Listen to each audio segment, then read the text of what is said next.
Et Damien, Oui. joyeux Noël. Merci Louis. Joyeux Noël à toi aussi. T'aimes bien Noël? Oui. Cool. T'aimes les cadeaux? Oui. Moi aussi. Et tu sais à ce qu'on fait aux auditeurs là? Non, On fait un cadeau parce qu'on fait un épisode spécial Noël. c'est trop bien. On aurait dû prendre ça en introduction. 100K. T'es mort? Ouais, man. L'imprévu, qu'est-ce que ça veut dire? Dis-lui, mon ami. Il n'est pas question de le laisser s'approprier ton pouvoir. C'est ce que je viens de lui dire. Ok, puisque je vois qu'on peut pas discuter, on va faire un duel. Bonjour et bienvenue à tous les perdus et les retrouvés pour ce nouvel épisode de Projection Perdue, le podcast cinéma de la Chimérathèque. Je suis Damien et je suis accompagné comme toujours par Louis. Salut Louis. Salut. C'est trop bizarre de t'avoir en face à face. En fait, me regarde pas s'il te plaît quand C'est tu me super parles. stressant. Alors aujourd'hui, pour ce spécial Noël, on va aborder un film tout doux, un film doudou littéralement, vu qu'on veut nous faire croire que c'est un ours, mais en fait c'est un nounours. Et donc on va aborder les deux films Paddington, le premier sorti en 2014 et le second sorti en 2017.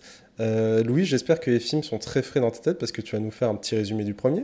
Eh ben écoute, ils sont hyper frais, je les ai vus il y a pas longtemps. Donc Paddington, ça raconte l'histoire d'un ours qui vient du Pérou parce que sa famille est en partie morte, en partie retraitée, et donc il immigre littéralement à Londres, et donc il se dit que Londres c'est sympa, ça accueille, mais en fait pas vraiment, et donc il va galérer, mais il va tomber sur la famille des Brown qui va décider de l'aider à trouver une famille d'accueil.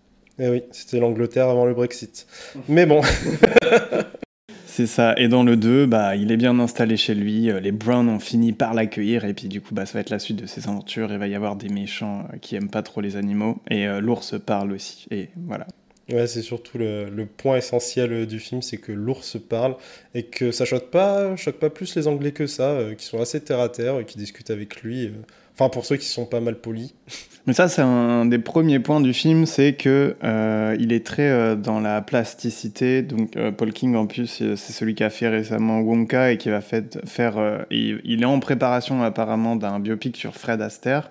Et ça m'étonne pas trop parce que tous ces films-là, en fait, c'est tellement absurde, mais ça passe dans l'univers, quoi. Parce que tous les potards de la niaiserie sont à fond. Donc le fait qu'un ours parle, ça nous choque pas, quoi. Parce qu'il y a des maquettes, enfin même dans l'approche esthétique du film, tout est très plastique, quoi. Oui, bah, l'une des grandes forces du film, c'est surtout c'est sa caméra. Ce sont ses plans, ce sont ses mouvements de caméra. On a parlé de la plasticité, mais il y a des trucs qui sont très simples, en fait. Et le fait que ce soit une comédie familiale franco-britannique pour toute la famille, je trouve que ça apporte un truc très cool. Par exemple, dans le premier film, le méchant est toujours mis en avant ou annoncé par des plans inclinés qui sont des plans. Des Dutch Angle. Merci Louis, mon spécialiste des plans. Exactement, et en gros ça permet de savoir quand le méchant arrive ou pas, et ça permet facilement d'identifier, et par-delà de ça tu as des mouvements de caméra, mais tu as aussi des plans comme la maison de poupée qui fait très référence visuellement à Wes Anderson, enfin pas forcément une référence voulue, ça se trouve c'est juste un cinéaste qui l'inspire, mais on se retrouve avec des scènes qui sont minimalistes, un peu symétriques et remplies de couleurs. Dans ce moment-là, ça m'a un peu fait penser à la famille Tenenbaum, mais c'est parce que la maison a un peu la même physique. Au final, il y avait un truc que je voulais aborder, c'est peut-être rapidement le casting, parce qu'au final, on n'a pas beaucoup de... Enfin, c'est pas qu'on n'a pas beaucoup de noms connus, c'est que c'est pas important dans le film. Ouais, bah à part en fait c'est les méchants qui sont plus des personnages connus. Ouais, c'est des acteurs anglais. Il faut savoir que Paddington c'est quand même un peu une fierté anglaise, alors peut-être pas au même niveau que Sherlock Holmes, Doctor Who et c'est à peu près tout, quoi. Mais la dernière apparition de la reine d'Angleterre, je te l'ai envoyé en plus la vidéo. En fait, elle est faite avec Paddington, justement. Donc c'est quand même un personnage de la pop culture anglaise qui est assez important. Avec Paddington Surtout très londonien, en fait. et le garde. Mais en parlant de Doctor Who, tu as Peter Capaldi, un des docteurs qui apparaît, juste après un chauffeur de taxi qui est une autre tête connue, petite tête connue de Doctor Who qui était en même temps que Capaldi. Alors moi j'étais très content au moment où il a débarqué, et ça me permet d'aborder un autre point et tout qui est assez drôle dans le film, parce que c'est une comédie très efficace, on va revenir sur plein de points drôles, c'est notamment la musique du film, qui est pas la soundtrack, mais plutôt la musique qui est jouée et qui est présente à l'intérieur du film, notamment avec ce groupe de musiciens qui suivent un peu Paddington partout. Ouais, c'est ça, mais ça rajoute aussi au côté un peu dans les comédies musicales où ils se mettent à chanter. C'est pas une comédie musicale, hein, mais tu sais, et c'est pas grave, bon, on accepte qu'ils chantent, etc. Et je trouve que ça participe à ce truc-là. Et ça me dérange un peu dans le premier, parce que j'ai l'impression que dans le premier, il reste un petit peu classique. Alors que dans le deuxième, il y va beaucoup plus à fond, et du coup, j'accepte plus, quoi, parce qu'il est pas dans un entre-deux où on sait pas trop si c'est de l'ironie ou pas. En fait, des fois, dans le 1, je trouve que on est dans une blague, mais on sait pas si vraiment il se moque de lui-même ou pas, alors que dans le 2, on sent vraiment que c'est du second degré, quoi. Il y a de la mièvrerie, genre quand Paddington il est là, t'as comme la rue qui est toute...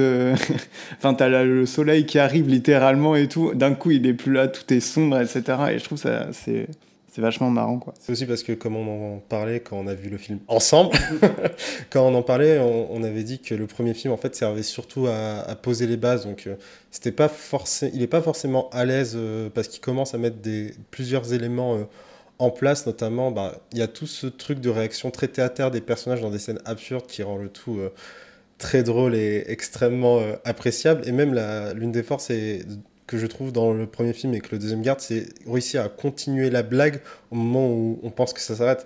Notamment la rencontre entre le garde et le père de famille qui est déguisé en femme, qui commence à flirter jusqu'à ce que le garde, en fait, refasse son travail, demande sa carte de service et qu'on se rend compte que sur la carte, sans jamais nous montrer la photo, la personne est beaucoup plus grosse, la personne n'a pas la même couleur de peau et la personne a un bras en moins. Oui, c'est ça. Et puis, de la même manière que personne questionne qu'il y a un ours qui parle, il va comprendre, accepter ce mensonge-là, etc. Mais je dirais que le 1, on sent plus aussi un certain cahier des charges qui est rempli. Un peu, il faut présenter les personnages, il faut instaurer une backstory. Et notamment, on se questionnait sur le fait de est-ce que c'est vraiment un film de Noël ? Et moi, je pense que sincèrement, le film n'a pas été prévu pour être un film de Noël, sauf qu'il sort en décembre. Et donc, sur les affiches, c'est Noël, et à la fin, c'est Noël, tout comme c'est dans le dernier Spider-Man, celui avec les 3 Spider-Man, la No Way Home. Et en fait, ils ont demandé à retourner la fin. C'est pour ça que les effets spéciaux sont dégueulasses, parce qu'ils l'ont fini parce que ça allait sortir pour Noël. Donc ça, c'est vraiment un truc de producteur, des fois, de dire « Ah, mais ça va sortir à Noël », comme il peut y avoir, par exemple, au Japon, quand dans un manga, vous voyez souvent Noël, quand les épisodes sont diffusés à Noël. C'est un truc de producteurs qui vont demander « Ok, ça sort et là », alors qu'en fait, dans le film, oui, ça pourrait être un film de Noël, mais c'est plus un film familial de manière générale. Ils auraient sorti en été, ça aurait été l'été à la fin du film, quoi. Oui, après, dans No Way Home, c'est aussi parce que tu as tout cet univers un peu foutraque des studios et de Marvel, de l'animation qui n'est pas en pleine forme. Mais ça tombe bien que tu cites un autre film pour parler de Paddington, parce que c'est aussi un truc dans lequel je me suis rendu compte à la fin du premier film et qui m'a un peu inquiété, entre guillemets, dans le second. C'est toutes les références aux différents films que l'on retrouve et la capacité à en jouer. Dans le premier film, je m'en suis rendu compte à la fin où Paddington glisse sous une porte en train de se fermer et qui essaye de rattraper son chapeau avant, qui est une énorme référence à Indiana Jones, et qui arrive à jouer avec ça parce que le chapeau est coincé, et je me rends compte à quel point c'est frustrant comme scène de voir que ça se déroule pas sur mon plan, et du coup je suis assez content que Indiana Jones ne l'ait pas fait. Mais t'as aussi des références à Mission Impossible lorsqu'il doit s'évader, ce qui me fait penser à un truc sur lequel on devra revenir juste derrière. Et en fait, en regardant le deuxième film, j'ai retrouvé une peur que j'ai sur certains films qui sont des films entre guillemets mash-up, qui est un terme, je sais pas s'il est encore officiel ou s'il est encore en train d'être travaillé pour réussir à le définir dans les essais de cinéma, mais qui est un film qui en fait a tellement de références à d'autres films à l'intérieur du film qu'on n'arrive pas vraiment à le différencier. C'est un truc qui a été lancé par Aquaman de James Wan, en plus il y a le 2 qui sort en ce moment, mais tu as aussi ça dans Godzilla vs King Kong qui s'inspire beaucoup de L'Arme Fatale pour créer son histoire, et ce qui est profondément stupide parce qu'un film de kaiju où tu t'inspires d'un buddy movie, c'est pas le bon plan. Mais pour revenir sur Aquaman, c'est ultra intéressant parce que c'est un film avec beaucoup de références, Pinocchio, La Petite Sirène, à un tel point que par exemple il y a une scène où on voit une pieuvre jouer au tambour et tout le monde a pensé que c'était la pieuvre de La Petite Sirène, mais lorsque James Wan le fait, il pense à la pieuvre que tu as dans les vieux comics Aquaman, qui est juste la meilleure amie, enfin une des bras droits de Aquaman. Et en fait, tu te retrouves avec un film qui accumule tellement les références que il y a des moments où tu n'arrives plus à justement différencier la référence de finalement l'inspiration même au niveau du film. Ouais, bah c'est un peu le problème aussi du cinéma postmoderne qui est que basé sur des références aussi, et qu'on est en train de voir dans le cinéma populaire, de voir quand même on est en train d'en sortir avec le Spider-Man, ou même avec tout Everything All at Once, où on utilise les références pour créer une histoire et non plus la référence pour la référence. Et c'est vrai que je trouve qu'elles sont mieux digérées dans le 2. Après, dans Paddington, je reviens sur Paddington, mais dans le 1, ça fait un peu ok, il y a la scène Mission Impossible avec la musique de Mission Impossible, là il y a la scène Indiana Jones avec le chapeau etc. Alors que dans le 2, t'as des références à plein de films, t'as une esthétique un peu à la Wes Anderson, il y a une prison, à un moment il y a un peu une référence aux évadés, mais c'est plus un mood général que vraiment une scène précise. T'as une course-poursuite de train qui fait un peu Mission Impossible aussi, et t'as, en fait, surtout dans les deux films, Paddington est très goofy et très maladroit, donc ça fait penser à Chaplin ou Keaton, etc. Mais il n'y a pas de scènes qui sont à reprise exacte ou des plans qui sont des reprises exactes. Et c'est aussi un des défauts qu'on voit souvent dans les premiers films des réalisateurs, c'est que les influences sont très mal digérées. Et donc j'ai quand même hâte de voir Wonka pour voir à quel point, comment on va lui ou à quel point il peut se faire manger aussi par le système, quoi, parce que ça reste aussi des films de commande pour le grand public et tout, donc c'est sûr que c'est difficile de trouver sa patte là, mais en même temps, dans ce qu'il propose Paul King, le réalisateur des deux Paddington, j'ai l'impression que ça peut quand même, il peut quand même tirer son épingle du jeu, quoi. Il y a un petit truc de Spider-Man Across the Spider-Verse que j'étais en train de réfléchir par rapport, vu que tu l'as évoqué, par rapport au fait d'utiliser des références, ou plutôt des normes qui sont posées dans les cinémas et de réussir à détourner. Et j'y ai pensé parce qu'en évoquant les scènes de fin, l'une des forces incroyables des scènes de fin, c'est qu'elle réutilise tous les éléments introduits au niveau des personnages de la famille au début. Dans le premier film, on a le garçon qui aime utiliser les vieux trucs que son père lui offre pour éviter de le mettre en danger, mais qui est tellement créatif qu'il arrive à faire n'importe quoi, ce qui fait que des briques de Lego qui doivent servir à faire des courses de voiture, il en fait un manège, et ce qui fait qu'à la fin, la boîte de chimie de son père, il l'utilise pour faire des explosifs. Et ça, c'est le truc assez naturel où on sent que ça va ressurgir. Dans les trucs moins naturels, il y a la fille qui apprend à parler ours, qui a la langue native de Paddington, et qui à la fin le réutilise d'une des manières les plus hors sujet. Et en fait, il y a plein d'éléments qui sont donnés au début, qui sont là au départ, on pense juste pour nous faire rire, mais qui auront pas vraiment un sens, mais une réutilisation à la fin pour le plaisir de la blague. Et c'est quelque chose qui est assez fou. C'est ça qui est bien, parce que ça joue avec le spectateur, parce que t'as vraiment des setups et des payoffs, et tu sais soit tu sais ou tu sais pas que ça va arriver, mais quand t'as l'habitude de voir des films assez construits, des fois c'est un peu frustrant de voir un setup et c'est évident que ça va être réutilisé, et donc ça fait un peu case à cocher en mode telle personne on a dit qu'il savait faire ça, et donc là c'est un peu ça, c'est que si dans un récit on vous dit quelque chose, c'est que ça va être utilisé. Mais c'est drôle de voir la manière dont ça arrive, en fait, du coup c'est pas du tout dérangeant de le voir, parce qu'encore une fois on n'est pas pris par le réalisme de l'histoire, donc ça nous sort pas de l'histoire de voir ce jeu scénaristique là, en fait. C'est comme au début du 2 où on apprend que le père, pour lutter contre la crise de la quarantaine, apprend se teint les cheveux, ce qui n'a aucune importance dans l'histoire, apprend à faire du yoga, ce qui n'a aucune importance dans l'histoire, et essaye de se remettre au sport, ce qui n'a aucune importance dans l'histoire, jusqu'à la scène finale où il se trouve perché entre 2 points, et le fait d'avoir gagné de la souplesse grâce au yoga, ça lui sert.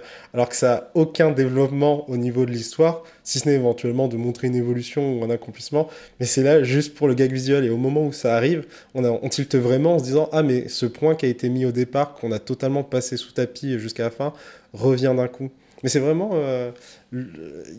toute la comédie, enfin tout ce qui rend le film drôle est assez exceptionnel, parce que ça agit sur plein de points différents, que ce soit le comique de geste, de répétition, les quiproquos, le garde le garde qui revient dans le 2 pour une autre raison qui...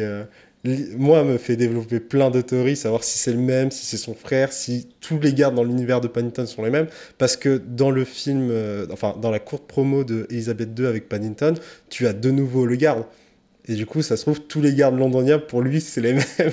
Moi, les personnages que j'aime les moins, finalement, c'est peut-être les personnages de méchants qui sont un peu facile et qu'on suit pas trop, surtout celle du 1 où c'est une taxidermiste donc elle va empailler Paddington et finalement c'est pas vraiment un enjeu quoi, c'est presque des films à sketch je trouve les Paddington même s'il y a vaguement une histoire etc mais c'est plus des scénettes ou des blagues qui vont être drôles mais c'est vrai que c'est très mignon, enfin ça reste gentil dans l'intrigue principale quoi. Et je trouve que dans le 2, il réussit mieux à s'en foutre en fait de l'intrigue principale. Je sais pas si t'es d'accord avec ça ou pas. Tout à fait, parce que le personnage principal, son nom est sur l'affiche, c'est Paddington. Or, Paddington vit sa propre vie là où il se trouve, et toute l'intrigue évolue un peu en mettant de côté tout le monde, mais qui garde... En fait, c'est à ce moment-là où il arrive à se concentrer vraiment sur la comédie, qui est que on a une intrigue, mais dans l'immédiat, on s'en moque parce que on sait où elle commence, on sait où elle va finir. En fait, l'entre-deux, c'est juste place à 2-3 mises en place et à de l'humour. Et ce qui fait très... alors, un peu moins Chaplin, mais tu sais, dans les Jacques Tati, je trouve qu'il y a un peu ça, tu vois. Je sais pas si t'as vu Trafic de Jacques Tati, ça n'a rien à voir, hein, mais c'est comme, en gros, il doit juste se rendre à un endroit et c'est juste des scénettes, en gros, de tout ce qui peut se passer, un peu l'énumération de ce qui se passe dans le trafic. Et donc, c'est un humour très corporel et tout, etc. Mais là où je trouve que ça marche pas, c'est que, disons que quand il y a un truc corporel dans les personnages de clowns, le problème c'est que Paddington, ça reste un effet spécial. Damien il me fait des yeux méchants, il veut pas que je dise du mal du film. En fait c'est que je trouve que Paddington ça reste un effet spécial et du coup ça aura toujours moins d'impact sur moi et effectivement je trouve ça drôle quand il sort une échelle qui est une espèce d'échelle et je trouve ça fait très Tati aussi quand il sort l'échelle qui se rétracte et tout et puis t'as tout qui se rétracte et tout et pour qu'il lave les carreaux et donc il y a une perte. Il y a un moment où il veut laver des carreaux et c'est une scène assez drôle en fait parce que c'est très visuel et il y arrive au début il y arrive pas. Mais il y a quand même ce truc qui me fait dire, c'est pas une performance d'un acteur qui est corporel et du coup je pense que ça retire à ce que l'humour aurait pu être finalement et je trouve ça un peu dommage parce que il y a des scènes où je me demande s'il y a pas du tout de tournage et c'est juste de la 3D quoi parce qu'à part les humains, Paddington est en 3D donc le décor aurait pu être en 3D aussi quoi. C'est vrai que j'ai pas regardé la façon dont ils avaient tourné mais vu que ça a pas été mis en avant dans la com et que si tu prends Coyote versus Acme qui va bientôt sortir et qui se veut un digne héritier de Roger Rabbit et qui mise vraiment sur les effets pratiques. Sur Paddington, il n'y a pas vraiment eu cette mise en avant. Je repensais à ce que tu disais, vu que c'était un enchaînement de scénettes, et ça m'a fait penser que Paddington, il est ultra mignon. Petit ours avec son bonnet rouge et son petit manteau bleu, ça donne trop envie de l'avoir en Teddy dans son lit. Et en fait, je tiltais que dans le 2, il y avait un moment où ils aimaient bien le faire changer de costume. T'as le costume aquatique, le moment où il doit laver les vitres sous l'eau, t'as le costume prison. Et... c'est assez compliqué de parler du film parce qu'il y a beaucoup d'humour dedans et qu'il faut le voir pour réussir à le comprendre parce je trouve qu'il arrive bien à jouer sur des scènes qui sont un peu pas vraiment cringe mais qui sont malaisantes. Par exemple, il y a un moment où il veut aider un coiffeur pour gagner de l'argent, il fait une coupe au hasard à la personne, enfin il lui coupe les cheveux sans vouloir vraiment le faire et là où ça pourrait devenir un peu gênant de tout avoir le gag, oh non je lui ai coupé les cheveux, c'est un peu bizarre et tout, Paddington réagit en essayant de remettre les cheveux avec de la marmelade, ce qui va pas s'arranger et c'est beaucoup de gags visuels au final qui transmet à travers le film. Je me demande si c'est pas une référence à Chaplin et au dictateur au début parce que lui c'est un barbier je crois. Oui, mais tu vois, là, on retombe dans le problème, le problème, entre guillemets, des films Machotte, c'est de savoir qu'est-ce qui tient de la référence ou qu'est-ce qui tient de l'inspiration. Parce que le film montre des références, notamment celle de l'horloge au moment de l'évasion, mais il y a d'autres moments dans le film, en fait, où on peut y faire référence alors qu'il ne l'avait pas du tout en esprit. C'est là où ça devient un peu compliqué. Et c'est vrai que Paddington, on en parle comme un film familial, il y a beaucoup d'acteurs live, mais on parle très peu de l'animation. Parce qu'en soi, la qualité de l'animation n'est pas... je la trouve pas égale du début à la fin dans le 1 et le 2. T'as même des moments dans le 2 où où ça se voit parfaitement, c'est 100% numérique. Mais je trouve pas que c'est gênant, bizarrement. C'est pas un truc qui me sort véritablement du film. Parce que c'est pas le point. Le point, c'est pas d'impressionner dessus. Au final, tu rentres pas vraiment dans le film. Tu dis ça sort pas du film, mais je trouve que tout était fait pour te sortir du film en permanence. En fait, j'ai pas l'impression que c'est un film dans lequel t'as envie de rentrer dedans. Et ce qui fait aussi que moi, je suis moins touché par les scènes de il est mignon donc je suis touché mais t'es quand même distancié en permanence, alors sauf peut-être quand t'es petit, mais c'est vrai que du coup, toutes les scènes de tension, on va dire, ou les scènes cute, bah, elles me touchent un peu moins, quoi. Notamment dans le 2, son enjeu, c'est d'acheter un livre à sa tante Lucie, quoi. Bon, c'est vrai que ça... c'est mignon, mais ça me touche pas à 100%. Oh, moi, ça m'a touché, ce côté essayer de donner finalement à la personne qui lui a élevé une récompense à l'auteur de l'ours qu'il est devenu. Je pense que ma scène préférée, c'est la scène de la prison. Parce que, alors la scène, c'est pas forcément la plus drôle, mais je trouve que c'est ce qui représente bien un peu le Paddington. C'est-à-dire que on sait pas du tout pourquoi ils sont là, on accepte que c'est des prisonniers, ça se trouve, il y en a qui sont des gros meurtriers et tout ça. Et en fait, il va retourner toute la prison et tout le monde va devenir super sympa en prison. Et je trouve que c'est le moment où ça va le plus loin, en fait. C'est qu'est-ce qui pourrait aller être plus loin dans sa gentillesse, entre guillemets, bah, c'est de le mettre avec des détenus et qui retourne le truc et tout. Et au final, bah, quand il arrive, la prison est terne et tout. Et puis au bout de quelques jours, tout le monde est habillé en rose, il y a des fleurs partout, ils se font lire des histoires, etc. Et je trouve que c'est une scène qui marche vraiment, vraiment bien parce qu'elle est décorrélée du reste, en fait. Je trouve qu'elle est vraiment décorrélée de l'histoire. Et au final, peut-être que c'est ça que j'aurais aimé, ou si un 3, qu'il y ait vraiment un abandon total des méchants, même si je trouve que dans le 2, le méchant, il me fait rire aussi, et il est moins sérieux d'une certaine manière, quoi. Alors que dans le 1, je trouve que ça se prend encore trop au sérieux, en fait. C'est ça, le 1 se prend encore trop au sérieux, après avoir comment il y a eu un cahier des charges, parce qu'il y a sûrement un cahier des charges aussi pour ce genre de film. Et c'est vrai que bah, si ça doit être un film familial, bah, il faut aussi que peut-être ça plaise à tout le monde, etc. Mais moi, j'aimerais. Je pense que vraiment, il faut que ce genre de film, il n'a pas forcément besoin de raconter des histoires, en fait. Mais c'est vrai qu'en plus, c'est le premier film de Paul King, donc il y va légèrement à tâtons au final dans le premier, peut-être pour voir ce que ça va donner. Et dans le deuxième, bah, il a déjà pris ses marques, il connaît son esthétique, sa façon de faire. En fait, il a confiance en lui, il a l'habitude parce que le premier film a bien marché. En tout cas, bah, c'est ce qui arrive souvent avec les films familiaux parce que l'enfant n'y va pas tout seul, il y va avec un parent. Donc quoi qu'il arrive, tu as minimum 2 tickets. Généralement, tu embarques toute la famille. Le truc dans l'arrivée de la prison, c'est que je pense que tu as raison, ça résume bien un peu Paddington qui fait qu'il change les mentalités par sa présence, par le fait qu'il est joyeux, par le fait qu'il est toujours gentil et qu'il explique que c'est pas bien d'être méchant, mais qu'il arrive à le faire avec une douceur sans avoir ce côté un peu professeur qui pourrait être mal à l'aise des choses. Et tu as aussi ce côté goofy qui sert indirectement en sa faveur, parce que le rose, c'est pas lui qui l'impose, c'est lui à qui on demande de faire les lessives, qui met tout à laver et qui décide au dernier moment de mettre juste un fringue rouge qui était resté sur lui, qu'il avait oublié. Et c'est ce moment que j'aime bien où il le met, il ferme la machine, il part et tu te dis c'est bon. Et d'un coup, tu quittes comme lui, mais attends, tu viens de mettre du rouge dans une lessive de quasiment blanc et gris, ça va mal passer, ce qui donne une scène que j'aime beaucoup avec tous les prisonniers qui font la tronche mais tous en rose qui est très belle.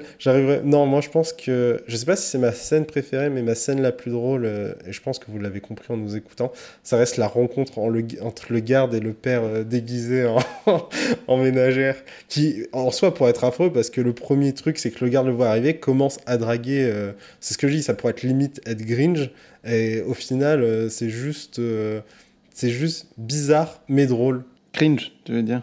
Ouais, t'as des cringe. Ouais, c'est parce que c'est Noël. Ouais, on revient aussi là-dessus parce que Paddington 2, il a fait quand même beaucoup de bruit parce que sur IMDb et tout, il devait être à 7,8. Ça a été dans les top 10 des meilleurs films du monde dans plein de sites. Toi, t'en penses quoi? Est-ce que tu penses que ça mérite sa place? Je pense qu'il est très bon, très divertissant, extrêmement drôle et qu'au final, on lui en demande pas plus. Mais c'est pas le... De base, quand on s'était lancé pour le regarder, c'est que j'avais eu beaucoup de bons retours sur Paddington 2. Notamment, ils en parlent littéralement dans Un talent en or massif avec Nicolas Cage et Pedro Pascal, et plein de critiques en parlaient comme un vrai bon film et tout. Mais pour moi, c'est juste une excellente comédie. C'est pas un renouveau, c'est pas un film qui va changer le cinéma, mais ça fait partie de ces films à une époque où on a tellement qui sont de mauvaise qualité. T'as un film qui est bon et solide dans tout ce qu'il fait, et je trouve que c'est un truc qu'il faut vraiment mettre en avant. Que t'as pas besoin de faire un film, pour l'instant, t'as pas besoin de faire un film qui change le cinéma tant que tu fais un très bon film, tant que tu fais un film solide sur ses bases. C'est vrai que je trouve c'est peut-être un peu abusé de dire que c'est un meilleur film de tous les temps. Après, c'est vrai qu'il arrive aussi dans une époque où les films sont un peu plus pessimistes, j'ai l'impression. Notamment Hollywood, même les comédies musicales, quand tu penses à La La Land, qui est un peu plus pessimiste que ce qu'on a pu connaître, etc. Je me demande si aussi il a pas profité... je me demande s'il a pas aussi profité du fait que y a moins de films joyeux qui sortent, j'ai l'impression, ou complètement joyeux. Ça dépend au final, parce que le premier film sort en 2014 et c'est... je sais pas si c'est une période triste ou terne, parce que t'as quand même... dans les tops, c'est pas le truc qui est tout en haut, mais si tu compares avec des films familiaux, t'as les Gardiens de la Galaxie qui ont beaucoup marché, t'as Lego, t'as beaucoup de films... Bon, Le Vent se lève, il compte pas vraiment, parce que c'est un peu... c'est Miyazaki qui accepte enfin qu'il est dépressif et qui décide d'en parler vite fait dans son film à travers ses traumatismes d'enfant. Cependant, le deuxième film, il sort en 2017. Du coup, on est dans la période justement éventuellement de La La Land, de Logan. Donc peut-être que son côté goofy a beaucoup plus charmé un certain public, mais on est aussi dans la même période que d'autres films d'animation comme... Ouais, mais tu vois, ça reste des films... ok, il y a quelques films légers, mais ça reste des films avec... je trouve qu'une des qualités de Paddington, et c'est bizarre de le dire comme ça, c'est qu'il n'y a pas d'enjeu, en fait. Il n'y a pas d'enjeu dans Paddington 2, et je trouve que c'est chouette d'avoir un film juste qui... Enfin, presque, il est bête. Je trouve que le film est profondément bête, mais je le dis presque comme une qualité, quoi. Ou naïf, sans problématique. Voilà, il est naïf, c'est surtout une espèce de naïveté touchante, mais le truc, c'est qu'il maîtrise sa naïveté. C'est pas comme les films d'animation, celui qui a fait Kimi no Na wa, là. Makoto Shinkai. C'est pas comme les films de Makoto Shinkai, je trouve, où c'est Les Enfants de la Pluie, Your Name, etc.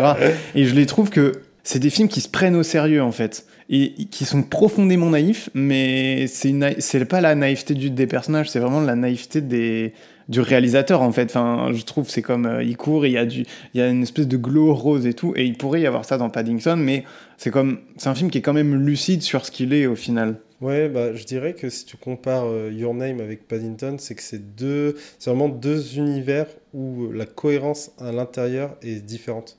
C'est comme on disait, c'est que Paddington, t'as beau avoir un ours qui parle, c'est pas le problème. Le problème, c'est qu'il va casser des choses.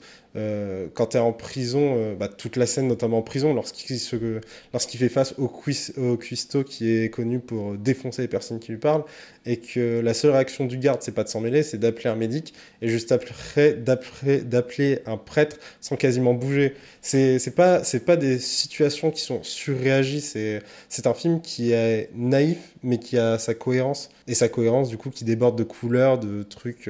totalement absurde, mais qui se maintient parce que les gens ne surréagissent pas, acceptent. Je pense que le flegme anglais joue beaucoup. C'est ça aussi que j'aime bien, et que dans le 2 qui m'a fait rire, c'est que le personnage de Hugh Grant est un peu réfléchi par rapport à lui-même. Hugh Grant, il a quand même une carrière...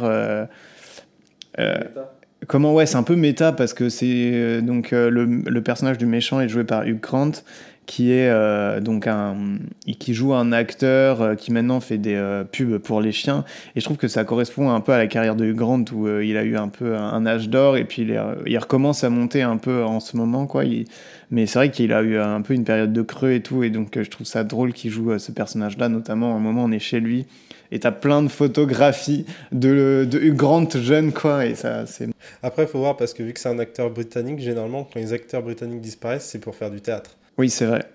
Mais oui, la scène chez lui, elle est super. Pour rester dans les acteurs, alors en français, c'est Guillaume Gallienne, du coup, qui fait la version VF. Mais nous, du coup, on l'a vu en VO avec Ben Whishaw, qui, en fait, ça me perturbe. Au départ, quand j'ai entendu sa voix, je trouvais qu'elle faisait très Tom Holland, je l'ai même dit. Ben Whishaw, pour ceux qui ne savent pas, c'est l'acteur principal du film Le Parfum, mais on le connaît surtout pour son rôle de Q dans les derniers James Bond, et il double super bien, parce que Paddington, même avec les effets numériques, on y croit totalement. Ouais, le casting est vraiment bon, je trouve. Mais je pense que l'une des choses qui permet de renforcer Paddington, c'est qu'au final, entre guillemets, les seuls méga connus, ce sont les méchants. Et Peter Capaldi, qui est méga connu de très peu de personnes et de tous les Anglais. T'as demandé quoi, Noël ? De la joie et de la bonne humeur. Basé. Bon bah salut Damien, merci. Salut Louis, à la prochaine. Installe-toi, règle le micro. Bah, je suis ravie d'être là pour la conclusion parce que la seule fois que j'ai été invitée dans un podcast cinéma, c'est pour parler de films de Noël. Enfin, et que, ouais, j'étais un peu une professionnelle du film de Noël. Donc là, Paddington, c'est un film de Noël pour moi. J'ai beaucoup aimé. C'est un petit nounours qui est perdu au Pérou, qui a perdu sa famille et c'est trop triste. T'as littéralement pleuré 20 secondes après le début. Mais oui, parce qu'il y a l'oncle qui meurt et c'est très triste. Et ensuite, après, il retrouve une famille à Londres et la famille est trop gentille. Et voilà, ça se termine bien, quoi. Et en plus, ça se termine sur une bataille de neige, donc c'est super. D'ailleurs, l'oncle, on l'a pas dit, Pastuzo, qui est joué par Michel Gambon. Ah non. Merci Sophie. Merci Sophie. Ça, c'est de la critique de haut Sophie. niveau. Joyeux Noël. Ah bah, joyeux Noël à tous. Lost in time and lost in space.